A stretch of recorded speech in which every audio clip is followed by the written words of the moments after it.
Titus Oates, nacido en 1649, fue un clérigo inglés que se convirtió en uno de los personajes más infames de la historia británica por su papel en la invención del complot papista, un supuesto plan católico para asesinar al rey Carlos II.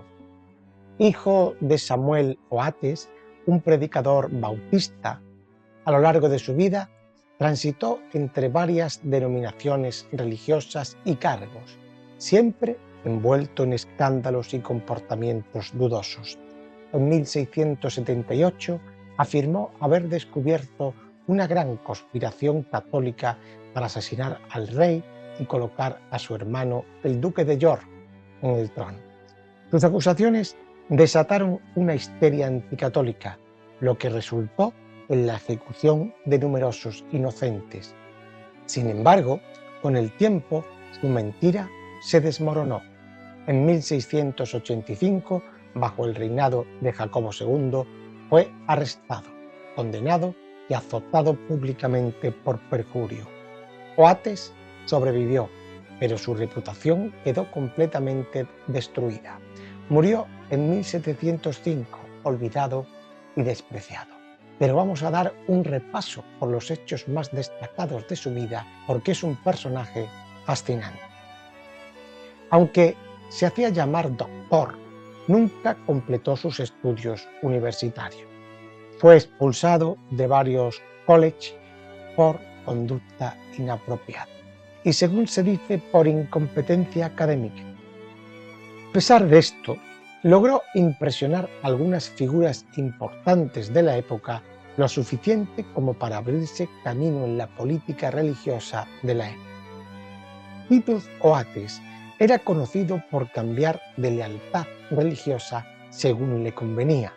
Comenzó como anglicano, luego fingió convertirse al catolicismo para unirse a un colegio jesuita en Francia y en España, pero terminó volviendo al anglicanismo.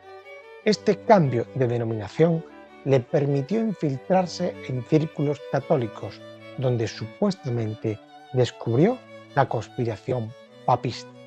El supuesto complot que inventó Oates fue una de las mayores farsas de la historia inglesa. Según él, los jesuitas planeaban asesinar al rey Carlos II y desencadenar una insurrección en Inglaterra. Aunque no había pruebas sólidas, su testimonio fue suficiente para provocar la ejecución de al menos 22 hombres, entre ellos sacerdotes y nobles católicos. Durante el periodo de histeria anticatólica, Oates fue tratado como un héroe por la sociedad protestante inglesa. El Parlamento incluso le otorgó una pensión anual y lo alojó en el Palacio de Whitehall. Por un breve tiempo fue visto como un salvador que había protegido al país de una insurrección católica, lo que contrasta de manera dramática con su destino final. Oates era un mentiroso de primer nivel, pero sus mentiras tenían detalles. Durante su investigación, memorizó detalles complejos sobre la estructura jerárquica de los jesuitas y los presentó con tal precisión que incluso algunos expertos quedaron impresionados.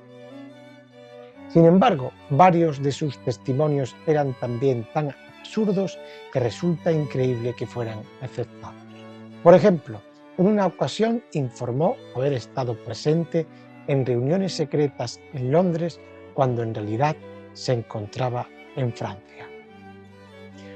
Oates hizo declaraciones tan exageradas en el juicio del complot papista que incluso los observadores contemporáneos se preguntaban cómo podían tomarlo en serio. En un momento afirmó que los jesuitas habían reclutado a 100.000 hombres para derrocar al gobierno inglés, un número absolutamente ridículo para la época. Oates no actuó solo, fue ayudado por Israel Tonge, un hombre igualmente paranoico sobre una conspiración católica. Juntos fabricaron una carta que se suponía que provenía de jesuitas que detallaban el complot papista. Esta carta fue presentada al rey y, aunque sus contenidos eran claramente dudosos, desató una serie de investigaciones y arrestos. Oates sabía muy bien cómo jugar con las corrientes políticas de la época. Aprovechó el temor creciente a una restauración católica bajo Jacobo, duque de York, para obtener apoyo. A pesar de las tensiones políticas, el miedo a los católicos era tan fuerte que políticos clave respaldaron inicialmente a Oates para evitar cualquier posibilidad de poder por parte de los católicos. Durante los juicios del complot, Oates manipuló los testimonios y las pruebas, a menudo presentando a personas inocentes como culpables con tal convicción que pocos lo desafiaban abiertamente. Aquellos que osaban contradecirlo corrían el riesgo de ser acusados también de conspirar contra la corona inglesa. Durante la cúspide de su histeria, algunos sectores protestantes llegaron a idolatrar a Oates como si fuera un profeta moderno. Se le atribuía el haber salvado a Inglaterra de una guerra civil y de un golpe católico, y por ello recibió homenajes públicos y apoyo económico. Uno de los aspectos más trágicos de la farsa creada por Oates fue la ejecución de personas inocentes, incluyendo sacerdotes y laicos católicos. Algunos fueron condenados con pruebas mínimas y los testimonios de Oates fueron clave para sellar su destino. La historia lo recuerda como un hombre cuya ambición y manipulación llevaron a la muerte de muchos. Cuando Jacobo II, un católico, ascendió al trono en 1685, el destino de Oates cambió drásticamente. Fue juzgado por perjurio, declarado culpable y sentenciado a ser azotado públicamente en Londres. La brutalidad de la sentencia fue impresionante. Los azotes duraron 2 días consecutivos, casi hasta la muerte, y luego fue encarcelado. Su caída fue tan rápida como su ascenso, pasando de héroe nacional a paria en cuestión de muy pocos años.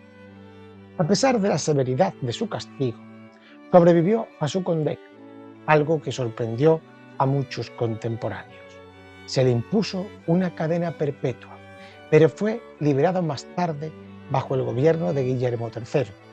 Aunque recuperó una pensión, su reputación fue completamente destruida. Durante el periodo en que Oates temía por su vida, tras descubrirse su mentira, se dice que vivió durante un tiempo disfrazado, temiendo que los católicos lo asesinaran en venganza. Esta paranoia era un reflejo de su propio juego de mentiras y traiciones. Murió en 1705, pobre y despreciado por la sociedad que finalmente había visto sus mentiras.